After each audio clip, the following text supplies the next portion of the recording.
There is a cardinal rule in the underground world of the East Coast syndicates. You do not touch Leonardo Falcone. You certainly do not ball your hand into a fist and strike the most feared underboss in New York Square in the jaw. But on a rainy Tuesday in November, a 22-year-old maid named Chloe Bennett broke that rule. She didn't do it out of bravery, and she didn't do it for money. She did it to stop a 9mm hollow-point bullet from tearing through his skull. That single punch saved his life, and irrevocably shattered hers.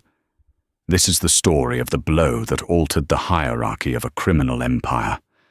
To understand how a girl from the rusted edges of Poughkeepsie ended up with her knuckles bruised by the jawbone of a Mafia scion, you have to understand the architecture of desperation. Chloe Bennett was not born into organized crime. She was born into the kind of quiet, suffocating poverty that makes people invisible. Her father, Arthur Bennett, was a mechanic who liked the dog tracks a little too much. When the tracks didn't pay out, he turned to the underground card games run by the Castellano crew out of Queens. By the time Arthur suffered a fatal stroke, he had left his daughter with nothing but a rusted Ford Taurus and a staggering debt of $90,000. The collectors didn't care that Arthur was dead. They only cared that the ledger was unbalanced. Driven into a corner, Chloe took on 3 jobs. The highest paying of these was a domestic staffing agency that catered exclusively to the ultra-wealthy enclaves of the Hudson Valley. That was how, at 22, she found herself wearing a starched black uniform and a white apron, polishing the mahogany banisters of the sprawling Falcone estate in Cold Spring, New York.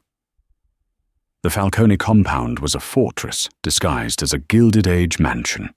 Surrounded by 12-foot wrought-iron gates, infrared cameras, and men who wore tailored suits that bulged slightly at the hip, it was a world entirely divorced from the reality Chloe knew. The staff were given strict rules by the head housekeeper, a stern woman named Mrs. Gable. Keep your eyes down. Speak only when spoken to. If you see something, know you didn't. For 6 months, Chloe was a ghost. She vacuumed the Persian rugs. She dusted the first editions in the sprawling library, and she stayed out of the way. She learned the rhythms of the house. She knew that on Thursday nights, the heavy oak doors of the study were locked, and men with thick necks and raspy voices arrived in blacked-out SUVs. And she learned to avoid Leonardo Falcone. Leonardo was 34, newly ascended to the head of the family, after his father, Don Carmine Falcone, had succumbed to a sudden, highly suspicious heart attack while vacationing in Palermo. Leonardo was not like the old-school mobsters. He didn't wear tracksuits, and he didn't scream. He possessed degrees in economics and corporate law. He was brutally handsome, with sharp, aristocratic features and eyes the color of a winter ocean, cold, restless, and completely devoid of warmth. When Leonardo walked into a room, the air pressure seemed to drop. He ruled not with loud threats, but with a terrifying, absolute silence. Chloe had only interacted with him once before the incident. She had been carrying a tray of espresso into the conservatory when she tripped over the edge of a rug. The cups had rattled, a few drops spilling onto the marble floor. Leonardo had been sitting in a leather wing-back chair, reading a dossier. He hadn't yelled. He had simply looked up, his pale eyes pinning her to the spot, and watched in utter silence as she scrambled to clean it up, her hands shaking so violently she could barely hold the cloth. She had felt like prey. As November rolled in, the atmosphere in the estate grew suffocating. Whispers among the older staff hinted at a brewing war. The old peace treaties with the rival Russo and Moretti families were fracturing. Leonardo was tightening his grip, consolidating power, and stepping on the throats of men who had been in the life since before he was born. The tension culminated on a Tuesday. A sit-down was scheduled at the estate. It was supposed to be a peace summit, a gathering of the heads of the 5 major factions to renegotiate territories and logistics for the ports of New Jersey. The house was crawling with extra security. Matteo, Leonardo's notoriously brutal head of security, a man with a jagged scar running from his ear to his collarbone, had the property locked down tight. Chloe was assigned to the catering crew for the evening. Her job was simple: stand by the oak-panelled walls of the grand study, keep the crystal decanters full, and blend into the wallpaper. She was nervous. The men in the room exuded a palpable, heavy menace. They smoked thick Cuban cigars and spoke in low, clipped sentences, their eyes constantly darting around the room. She stood in the corner, holding a silver tray, trying to suppress the dread pooling in her stomach. She had no idea that the real danger wasn't coming from the rival bosses sitting across from Leonardo. It was coming from right behind him. The grand study was thick with tension and the acrid smoke of expensive tobacco. Leonardo sat at the head of a massive mahogany table, looking immaculate in a charcoal bespoke suit. Across from him was Don Russo, a heavy-set man whose face was flushed with anger. The negotiations were not going well. Voices were rising. Hands were slamming onto the table. Chloe stood near the heavy velvet drapes, her heart hammering against her ribs. She was positioned perfectly to see the entire room, including the large antique mirror hanging above the fireplace behind Don Russo. Matteo, the head of security, was stationed by the main doors. But standing directly behind Leonardo, about 5 feet back, was Silvio. Silvio was a trusted lieutenant, a man who had been with the Falcone family for 15 years.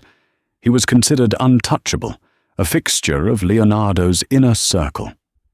Chloe was watching the reflection in the mirror when she saw it. While Leonardo leaned forward, aggressively outlining a shipping route on a map, Silvio's hand slowly slipped beneath his tailored jacket. At first, Chloe thought he was reaching for a phone or a lighter, but the movement was too deliberate, too smooth. In the mirror, she saw the cold glint of brushed steel. Silvio withdrew a suppressed Sig Sauer P226. Time seemed to fracture, stretching out into agonizingly slow milliseconds. Silvio's face was devoid of expression. He raised the weapon, the elongated barrel of the silencer pointing directly at the back of Leonardo's head. Chloe's brain bypassed logical thought. There was no time to scream. The heavy acoustics of the room, the arguing voices, and the silencer meant that a warning would be too late. If she shouted, Silvio would simply pull the trigger and deal with the consequences later. She didn't think about the fact that she was a maid. She didn't think about the Mafia. She only saw a man about to be executed. Dropping the silver tray, which hit the thick Persian rug with a muffled thud, Chloe lunged forward. She had 3 steps to cover. Silvio's finger was tightening on the trigger. She couldn't reach Silvio in time, but she could reach Leonardo. Chloe planted her left foot, twisted her hips, and threw her right fist with every ounce of strength her exhausted, 22-year-old body possessed. She didn't push him. Pushing might just glance him. She needed to physically displace his head from where the bullet was destined to go. Her knuckles connected with Leonardo's sharp jawbone with a sickening crack. The sheer force of the blow, combined with the element of total surprise, sent Leonardo violently out of his chair. He practically flew sideways, crashing hard into the edge of the mahogany table before tumbling to the floor. A split second later, a soft thwip cut through the air. Where Leonardo's head had been just an instant before, a 9mm hollow point bullet tore through empty space, burying itself deep into the antique map laid out on the table, tearing a massive hole through the paper and the wood beneath it. For one heartbeat, the room was suspended in absolute, stunned silence. No one could comprehend what had just happened. The underboss of the Falcone family had just been laid out by a 110-pound maid. Then, all hell broke loose. Silvio, realizing he had missed, swung the gun toward Leonardo on the floor, but Matteo was already moving. The massive head of security vaulted over a leather chair, drawing his own weapon. "Gun!" Matteo roared. Before Silvio could squeeze off a second shot, Matteo fired twice. The deafening roar of unsuppressed gunfire shattered the eardrums of everyone in the room. Silvio's chest blossomed with red, and he collapsed backward, crashing into a bookcase.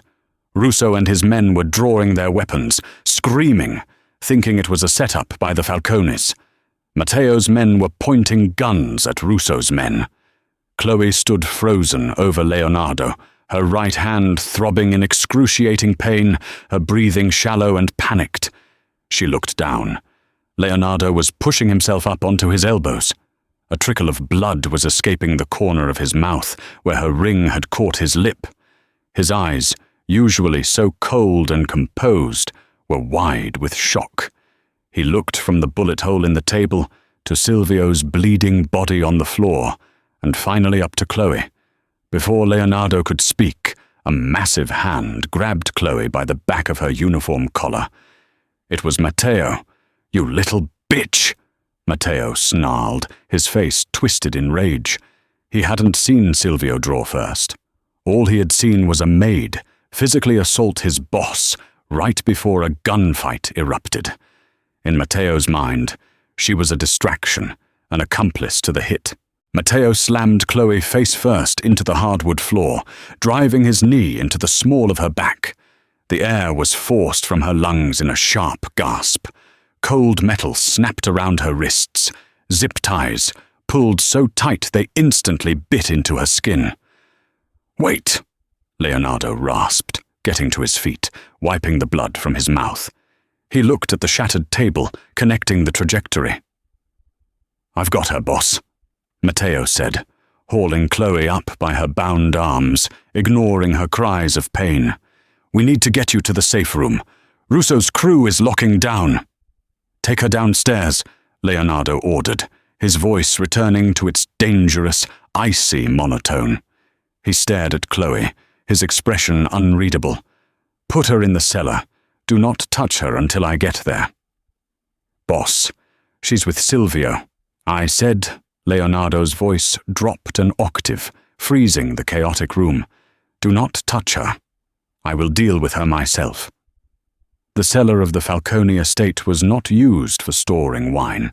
It was a subterranean room encased in soundproofed concrete, lit by stark fluorescent bulbs that buzzed like angry hornets. There were no windows. The air smelled faintly of bleach and old copper. Chloe was thrown into a metal folding chair in the center of the room. Her right hand was swelling rapidly, the knuckles bruised black and purple.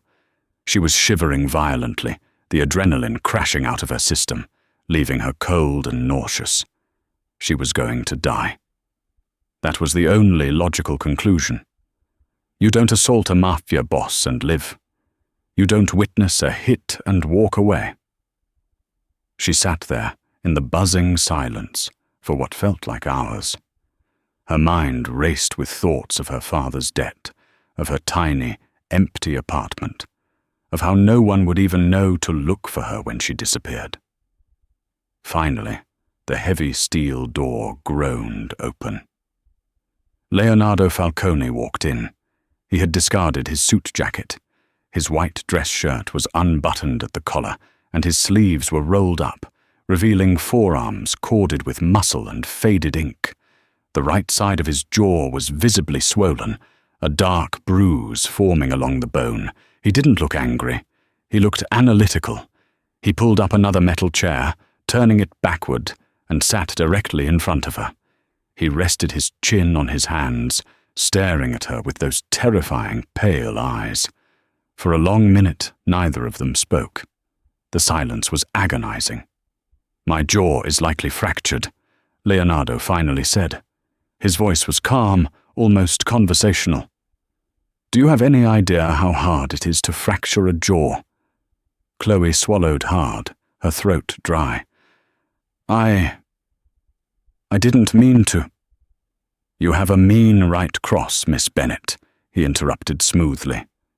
He reached into his pocket and pulled out a tablet. He tapped the screen a few times and held it up for her to see. It was the security footage from the study. Silent, black and white video. It showed the exact moment Silvio drew his weapon. It showed Chloe dropping the tray, lunging, and striking Leonardo, sending him out of the frame just as Silvio fired. Leonardo lowered the tablet. Matteo wanted to pull your fingernails out. He thought you were the signal for Silvio to act. A distraction. I wasn't, Chloe choked out, tears finally spilling over her lashes. I swear to God, I just saw the gun in the mirror. I couldn't shout. There wasn't time. I just reacted. I know, Leonardo said, quietly. I've watched the tape 40 times while my men cleaned up the mess upstairs. You weren't part of it. If you were, you would have let him pull the trigger. He leaned forward, the smell of his expensive cologne mixing with the sterile air of the basement. You saved my life. Chloe let out a breath she felt like she had been holding for an hour. So, you're going to let me go? Leonardo's eyes darkened. A cold, bitter smile touched the corner of his lips. Let you go? Miss Bennet, you have a fundamental misunderstanding of the world you have just violently inserted yourself into. He stood up and began to pace the small room. Silvio was my father's man. He held my hand when I was a child. He was family. If Silvio was bought, it means the rot in my organization is deep. It means the people who orchestrated this hit are sitting at my table. And you, he pointed a finger at her. You saw everything. I won't tell anyone, Chloe pleaded, straining against the zip ties. I swear, I just want to go back to my life. Your life?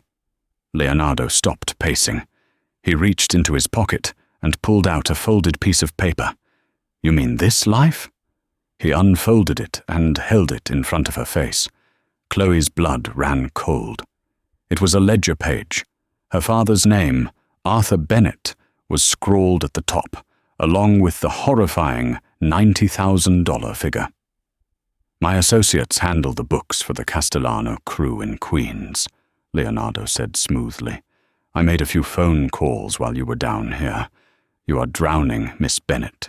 You make $18 an hour polishing my silverware, giving 14 of it to loan sharks who are going to break your legs by Christmas anyway. Chloe stared at the paper, feeling a suffocating wave of despair. How do you know that? I know everything, Leonardo said softly. He stepped close to her, leaning down so they were eye to eye. Here is the reality of your situation. If I let you walk out of this door, the people who hired Silvio will find you. They will torture you to find out what you know, what I know, and then they will put a bullet in your head and dump you in the East River. You are a loose end, and the Mafia does not tolerate loose ends. Chloe squeezed her eyes shut, a sob catching in her throat. So, you're going to kill me instead? No, Leonardo said.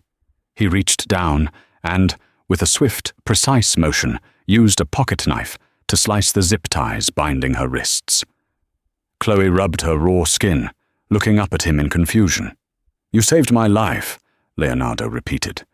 I owe you a debt, and a Falcone always pays his debts.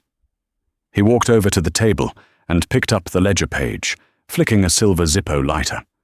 He set the paper on fire, dropping the burning ashes onto the concrete floor. Your father's debt is forgiven, Leonardo said, watching the paper curl and blacken. The Castellano crew will never bother you again. Chloe stared at the ashes. Just like that? Just like that. Leonardo turned to face her, his eyes locking onto hers with intense, terrifying gravity. But your life as Chloe Bennet the invisible maid, is over. Silvio's betrayal means I have a mole in my inner circle. I need someone close to me, someone the traitors won't suspect, someone whose loyalty to my enemies is non-existent. "What are you talking about?" Chloe whispered, her heart pounding.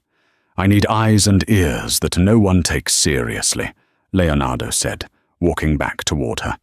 "You proved tonight that you are observant, fast, and remarkably calm under fire. Starting tomorrow, you are no longer a domestic worker. You are moving out of the servants' quarters and into the East Wing."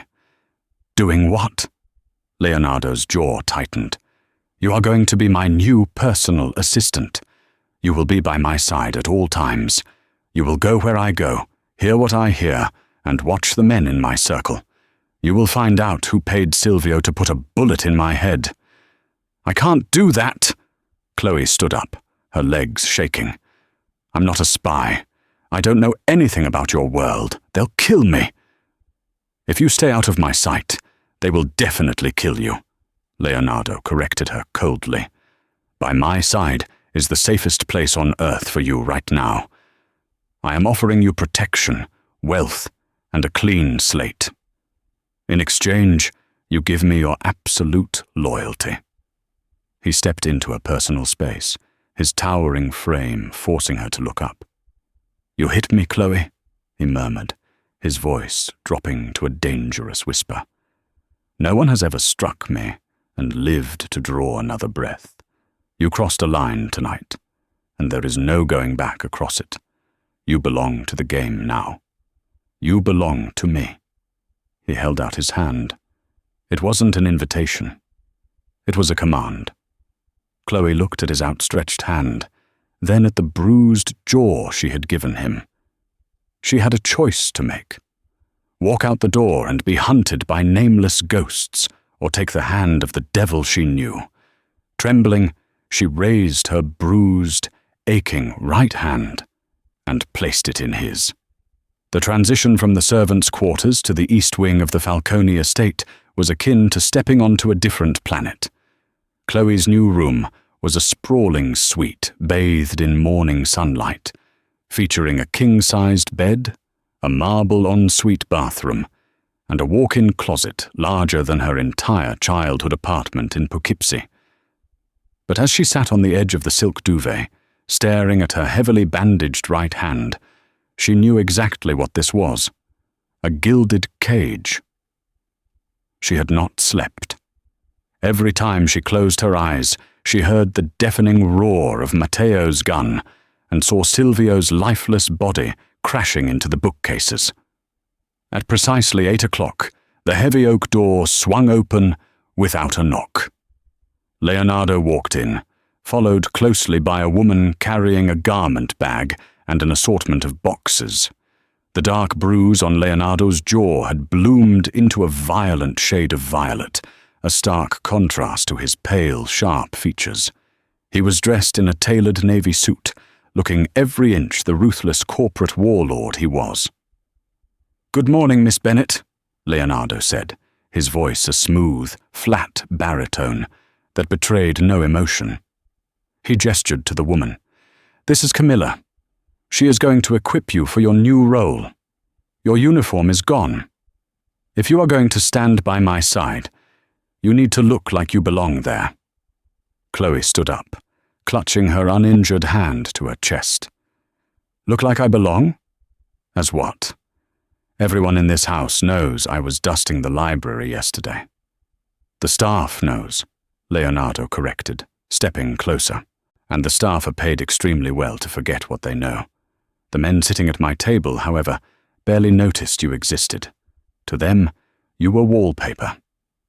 Now, you are Chloe Bennet, an executive risk management consultant I brought in from Chicago. You are brilliant, you are ruthless, and you answer only to me." He reached out and gently took her bandaged right hand, inspecting the wrapping. The warmth of his touch sent an involuntary shiver up her arm. "How is the hand?" "It throbs," she admitted softly, refusing to break eye contact. Good. Let the pain remind you that you are alive, he murmured, his thumb lightly brushing her wrist before he dropped her hand. Get dressed. We have a meeting in the solarium in 1 hour. You are going to meet the wolves. An hour later, Chloe walked into the sunlit solarium, feeling like an imposter in a $4,000 charcoal blazer and matching trousers that Camilla had tailored to her frame with terrifying speed. She wore a pair of dark-rimmed glasses that Leonardo insisted made her look older, and her hair was pulled back into a severe, sleek knot. Leonardo was already seated at a glass table, sipping black coffee. Around him sat 3 men. These were not the rival bosses from the night before. These were the pillars of the Falcone family. "Gentlemen," Leonardo said as Chloe entered, not bothering to stand. "This is Miss Bennett. She is my new shadow. She will be auditing our internal communications and security protocols. If she asks for a file, you give it to her. If she asks you a question, you answer it as if I were asking." The 3 men stared at her. Chloe forced herself to keep her breathing steady, drawing on the years she spent pretending not to exist while serving these exact types of men. The first was Dominic Gatti, Leonardo's cousin and a rising capo. He was in his late 20s, dangerously handsome, with a slick smile that didn't reach his eyes. He looked at Chloe with blatant amusement. The second was Arthur Sterling, the family's white-collar consigliere and lead attorney. He was an older man with silver hair and wire-rimmed glasses, exuding the calm demeanor of a Wall Street banker. The third was Thomas Rizzo, a brute of a man with a broken nose and eyes like dead coal. He was the head of the enforcement wing, the man who handled the problems a lawsuit couldn't fix. "A consultant?" Dominic sneered, leaning back in his chair. "Leo, with all due respect, Silvio's blood is barely dry on the study floor. We have a leak. We almost lost you. And you bring in an outsider to audit us? We need to go to war with the Russos, not hire HR." "The Russos didn't pay, Silvio," Leonardo said quietly. The temperature in the room plummeted. Don Russo looked just as surprised as I was when the gun came out. Silvio was bought by someone inside, someone who knew the security blind spots, someone who knew Matteo would be by the door. Arthur Sterling adjusted his glasses. "Leonardo, are you suggesting one of us is responsible for a hit on the head of the family?" "I am suggesting," Leonardo replied, his gaze sweeping over the 3 men, "that I am going to find out who signed the check, and Miss Bennett is going to help me." For the next 2 hours, the men debated logistics, money laundering operations in Atlantic City, and union payouts. Chloe stood quietly by the window, doing exactly what Leonardo had hired her to do. She watched. She didn't listen to the words, she watched the body language. As a maid, she had learned to read a room instantly to avoid the wrath of an impatient guest. She noticed that Dominic Gatti kept checking his Rolex 4 times in 20 minutes. She noticed that Thomas Rizzo's knuckles were white as he gripped his coffee cup, his eyes constantly darting to the hallway. But it was Arthur Sterling who caught her attention. The calm, collected lawyer was sweating, just a microscopic bead at his hairline. But it was there.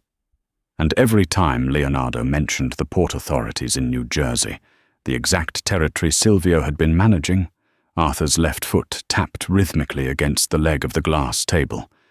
When the meeting concluded and the men filed out, Leonardo remained seated. He looked up at Chloe, his pale eyes searching her face. "Well?" Chloe stepped away from the window. "Dominic is ambitious and arrogant, but he's not nervous. He's annoyed. Thomas is waiting for a fight. He's on edge because he expects retaliation from the Russos." "And Arthur?" Leonardo asked softly. "Arthur is terrified," Chloe said, her voice steady. "When you brought up the New Jersey ports, he physically reacted. He was sweating in a climate-controlled room. and his foot didn't stop tapping until you changed the subject. Leonardo's bruised jaw clenched. A dark, dangerous shadow crossed his face. Arthur Sterling had been his father's most trusted advisor for 2 decades. If Arthur was the traitor, the rot was deeper than Leonardo had feared. "You did well, Chloe," he said, using her first name for the first time. The sound of it on his lips sent a strange jolt through her chest. Tonight, Arthur is hosting a charity gala at the St. Regis in Manhattan. We are going, and you are going to get into his private briefcase. The St. Regis Hotel was a monument to old money and untouchable power. The ballroom was dripping in crystal chandeliers, the air heavy with the scent of expensive perfume and imported orchids. Chloe stepped out of Leonardo's armored Maybach, wearing a floor-length emerald silk gown that left her shoulders bare. Her bandaged right hand was cleverly concealed beneath a long, black silk glove. As she took Leonardo's arm to walk up the red carpet, she felt the immediate weight of 100 stares. The underground world was small, and gossip was its currency. Leonardo Falcone, a man notoriously guarded about his private life, had never brought a woman to a public syndicate event. "Smile, Chloe," Leonardo murmured, his lips barely moving as he nodded to a passing senator. "If you look terrified, they will smell blood."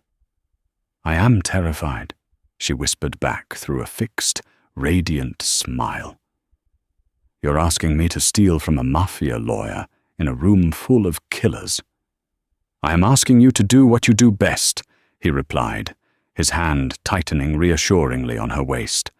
The heat of his palm burned through the thin silk of her dress. "Be invisible." The plan was simple, yet insanely risky. Arthur Sterling had booked a private suite on the 4th floor of the hotel to conduct secondary business away from the prying eyes of the ballroom. Leonardo's men had confirmed Arthur's briefcase, a reinforced leather attaché, was in the suite. Leonardo would keep Arthur occupied at the high-stakes poker table in the VIP lounge.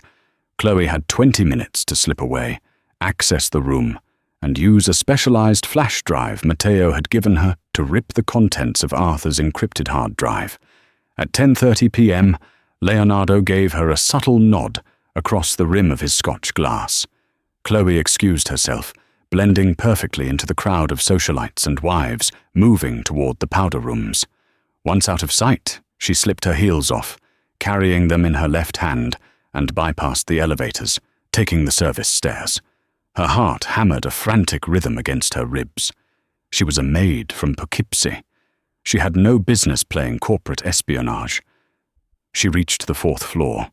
The corridor was empty, lined with plush red carpet and gilded mirrors. Suite 412. She slid the master keycard Matteo had procured into the slot. The light blinked green. The lock clicked. Chloe slipped inside, closing the door silently behind her.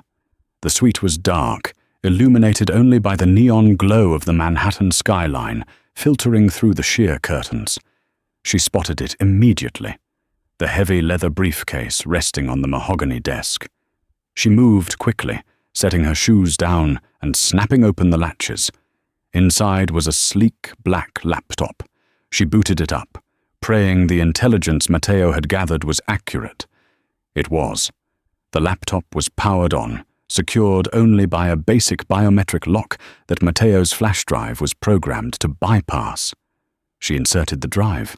The screen flickered, a progress bar appearing. 10%, 20%. The silence of the room was deafening. Chloe watched the bar crawl, her breath catching in her throat. 50%. 60%. Suddenly, the unmistakable sound of a keycard sliding into the door lock echoed through the quiet suite. Chloe froze. The door handle turned. There was no time to grab the laptop. She ripped the flash drive from the port, shoved it deep into the bodice of her gown, and dove behind the heavy velvet drapes just as the suite door swung open. Light flooded the entryway. Heavy footsteps fell on the carpet. It wasn't Arthur Sterling. "I'm telling you, the timeline is accelerated," a gruff, panicked voice said. Chloe recognized it instantly. It was Thomas Rizzo, the enforcer. "Keep your voice down, Tommy," a second voice replied, smooth and cultured. "Arthur Sterling." Chloe pressed herself flat against the window pane behind the drapes, holding her breath until her lungs burned. "Leo survived the hit," Thomas hissed, pacing the room. "Silvio is dead, and now Leo's walking around with this consultant bitch asking questions about the Jersey ports. If he audits the shipping manifests, he's going to see the missing shipments. He's going to know we've been selling weapons to the Castellano crew." Chloe's eyes widened in the dark. It wasn't just Arthur. It was Thomas, too. They were siphoning guns meant for the Falcone family and selling them to the very crew her father had owed money to. They had hired Silvio to kill Leonardo to cover their tracks. "Relax," Arthur said calmly. "The manifests are encrypted. And as for the girl, she's a distraction. Leo is paranoid, but just in case, I've made arrangements. The brakes on Leo's Maybach have been tampered with. When they leave the hotel tonight, they won't make it to the West Side Highway." A cold terror washed over Chloe. They were going to kill Leonardo tonight, and she was going to be in the car with him. "Good," Thomas grunted. "Let's grab the ledger and get back down there before he notices we're gone." Chloe heard the briefcase snap shut. The footsteps retreated, and the door clicked locked. She waited 3 agonizing minutes before she stumbled out from behind the drapes, gasping for air. She shoved her feet back into her heels and sprinted out of the suite, abandoning stealth for pure speed. She had to get to Leonardo before he got into that car. She tore down the service stairs, her breath coming in ragged gasps, the emerald silk of her dress swishing violently.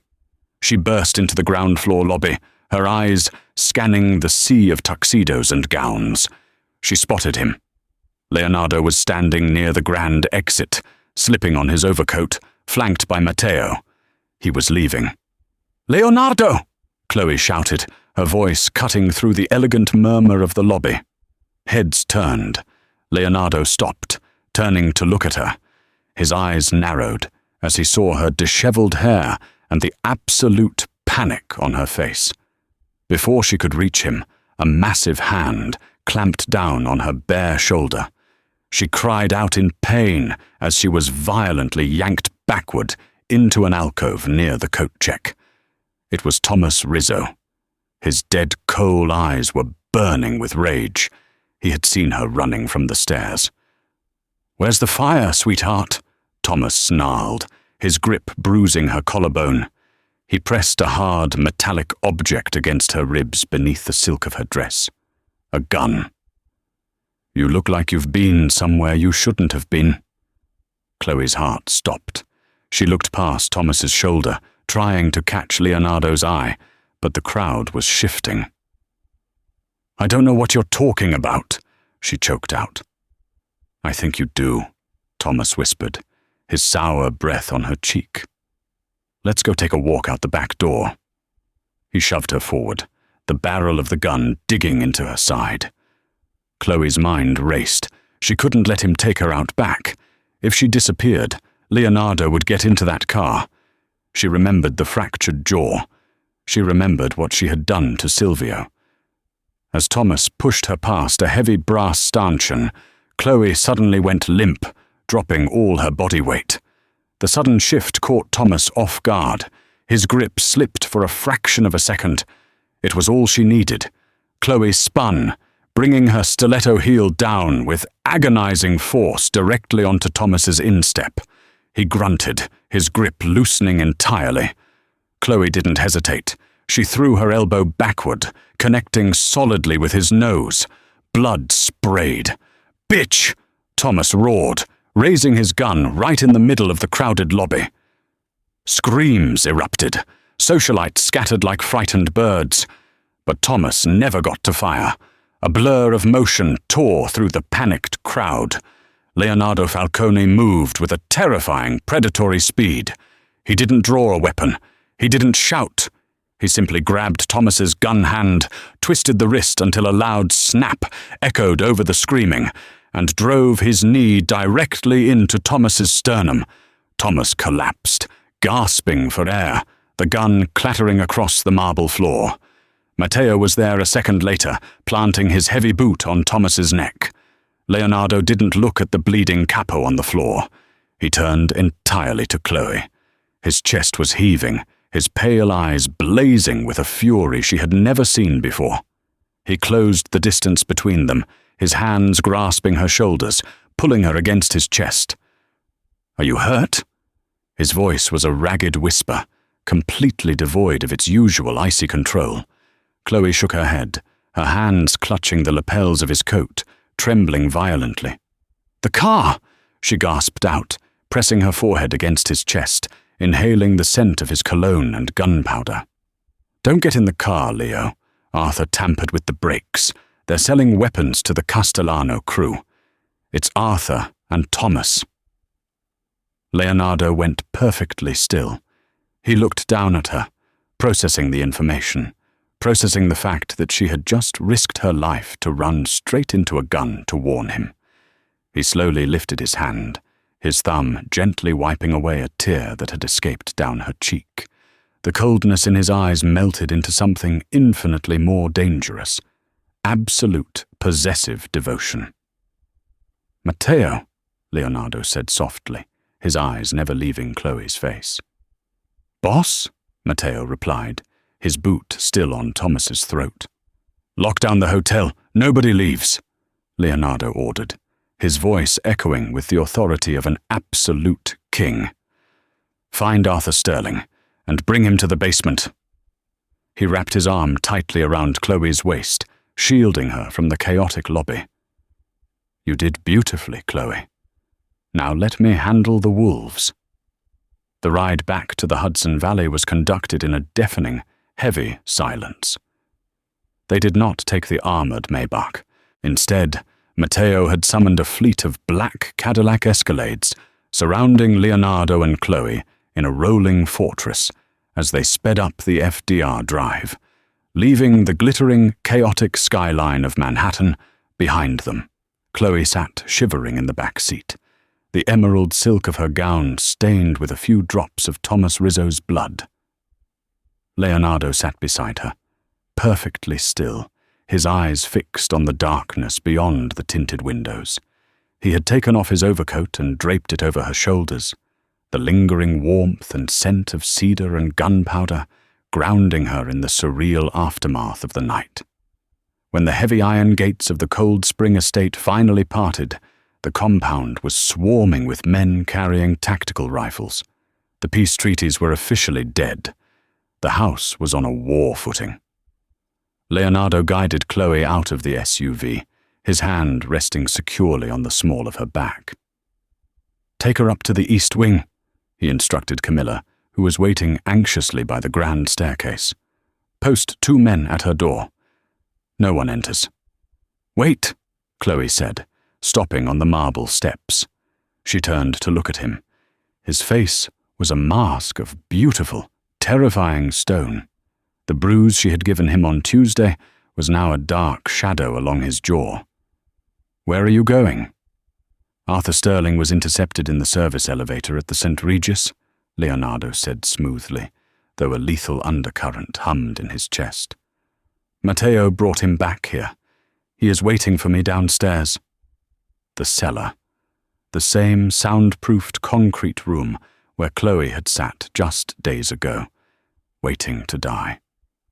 "Let me come with you," she blurted out, shocking even herself. Leonardo's eyes narrowed, flashing with a protective instinct. "Absolutely not. What happens in that room is not for you to see, Chloe. You are not a killer." "I am the one who found the flash drive," she countered, her voice trembling but resolute. She reached into her bodice, retrieving the tiny metal drive, and pressed it into his palm. "I am the one who heard them conspiring. They were going to kill you, Leo. I'm already in this. I need to see it end." For a long moment, Leonardo stared at her. The Mafia boss, accustomed to absolute obedience, was suddenly paralyzed by the fierce, unyielding spirit of a girl from Poughkeepsie. He slowly closed his fingers around the flash drive, his gaze softening into something dark and profoundly intimate. "If you walk down those stairs with me," he murmured, stepping closer until his breath brushed her cheek, "you are crossing the final line. You will never be able to look away from the monster I am. You will be bound to this life, and to me, forever." Chloe didn't flinch. She looked up into his winter ocean eyes. "I crossed that line the second I threw a punch for you." A low, vibrating sound escaped Leonardo's chest. He didn't argue further. He simply laced his fingers through hers, careful to avoid her bruised knuckles, and led her toward the heavy steel door at the back of the kitchens. The cellar smelled exactly as she remembered, bleach and old copper. Arthur Sterling, the immaculate Wall Street consigliere, was strapped to a metal chair in the center of the room. His silver hair was disheveled, his wire-rimmed glasses cracked, and his bespoke tuxedo was torn at the collar. Thomas Rizzo was unconscious on the floor nearby, his wrists zip-tied, his face a swollen, bloody mess from where Leonardo and Matteo had broken him at the hotel. Arthur looked up as the heavy door groaned open. When he saw Leonardo, his face paled, but when his eyes shifted and landed on Chloe, standing beside the boss in an emerald gown, holding his hand, Arthur's expression morphed into sheer, unadulterated disbelief. "The maid," Arthur choked out, a hysterical, bitter laugh escaping his lips. "All of this. A multi-million-dollar weapons syndicate. Months of planning. Undone by a fucking housekeeper." "Watch your mouth, Arthur," Leonardo said, his voice dropping to a glacial whisper. He let go of Chloe's hand and stepped forward, pulling up a chair and sitting backward on it, mirroring the exact position he had taken with Chloe days prior. "You're a dead man, Leo," Arthur spat, though his voice shook. "You think you can just kill me and Thomas? We've been feeding heavy artillery to the Castellano crew in Queens for 6 months. They have enough firepower to level this estate. If I don't check in by sunrise, they are going to march on Cold Spring. You're completely outgunned." Leonardo didn't blink. He reached into his pocket, retrieved his phone, and tossed it onto the concrete floor at Arthur's feet. A single photograph was displayed on the screen. Arthur strained his neck to look at it. All the blood drained from his face. It was a picture of a massive warehouse in Red Hook, Brooklyn. The warehouse was completely engulfed in flames, surrounded by the charred remains of several shipping containers. "Did you really think I spent the last 3 days doing nothing but attending charity galas?" Leonardo asked softly. "While you were at the poker table tonight, Dominic and a strike team paid a visit to the Castellano stash house. There are no weapons left, Arthur. The Castellano leadership is currently being dragged from their beds. You have no army. You have no leverage." Arthur began to hyperventilate, thrashing against the heavy leather straps binding him to the chair. "Leo, listen to me. I was your father's friend. I held you when you were a baby. We can make a deal." "You surrendered the right to invoke my father's name the moment you paid Silvio to put a bullet in the back of my head," Leonardo stated, his voice completely devoid of mercy. He stood up, kicking the chair aside. He looked at Matteo, who was standing in the shadows by the door. "Make it hurt, Matteo. And when you are done, dispose of them in the Jersey Pine Barrens. Leave the briefcases with them so the vultures know they died as thieves." "No, Leo, please!" Arthur screamed, thrashing violently as Matteo stepped forward, drawing a heavy tactical knife from his belt. Leonardo turned his back on the screaming man. He walked over to Chloe, gently placing his hands over her ears to muffle the sound, and guided her out of the room. He didn't let go of her until the heavy steel door slammed shut behind them, sealing the traitors in their tomb. Once they were alone in the dimly lit corridor, the adrenaline finally left Chloe's body. Her knees buckled. Before she could hit the floor, Leonardo caught her. He scooped her up into his arms effortlessly, cradling her against his chest. She buried her face into the crook of his neck, her tears finally falling, soaking the collar of his shirt. He carried her all the way up to the east wing, bypassing the guards, and pushed into his own master suite. He laid her gently on the massive four-poster bed, sitting beside her. "It's over," he whispered fiercely, his hands framing her face, his thumbs wiping away her tears. "The rot is gone. You are safe, Chloe. You are safe." "I was so scared," she sobbed, clutching his shirt. "When I heard them say the car was rigged, I thought I was going to lose you." Leonardo froze. The cold, calculating Mafia boss vanished entirely, replaced by a man brought completely to his knees by the woman in front of him. "You will never lose me," he vowed, his voice thick with raw emotion. He leaned down, pressing his forehead against hers. "I was a dead man walking before you through that punch. You didn't just save my life, Chloe. You woke me up. You belong to me, and I belong to you. Heaven, hell, or the FBI. Nothing is taking you away from me." He kissed her then. It wasn't gentle. It was desperate, consuming, and territorial. It tasted of danger, expensive scotch, and absolute surrender. Chloe kissed him back with equal ferocity, tangling her uninjured hand into his dark hair, pulling him closer, anchoring herself to the king of the underworld she had inadvertently saved. 6 months later. Spring had arrived in the Hudson Valley, turning the sprawling grounds of the Falcone estate into a vibrant sea of green. The air was warm, and the heavy, suffocating tension that had gripped the house in November was a distant memory. Chloe Bennet stood on the balcony of the master suite, overlooking the manicured lawns. She wasn't wearing a starched black uniform, nor was she wearing a borrowed emerald gown. She wore a tailored white silk suit, a massive, flawless 3-carat diamond resting heavily on her left ring finger. The underground hierarchy of the East Coast had fundamentally shifted.